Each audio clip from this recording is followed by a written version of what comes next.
Ang sakit sa pakiramdam na yung akala mo mahal ka niya, minahal ka niya.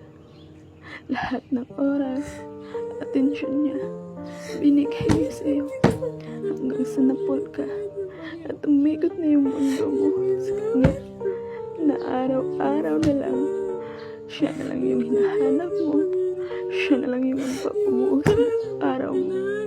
Pero hindi pala totoo yung lahat ng yun dahil ginamit ka pa lang niya para pampalipas ng oras niya habang naghihintay sa taong totoo niyang mahal. At yung taong hinintay niya bumalik na sa kanya, kaya naging iwan ka na lang, kaya naging luhaan ka na lang. Bakit ba talaga ganito yung buhay natin na kung saan nagmahal tayo ng sobra, iiwan din tayo at sasaktan?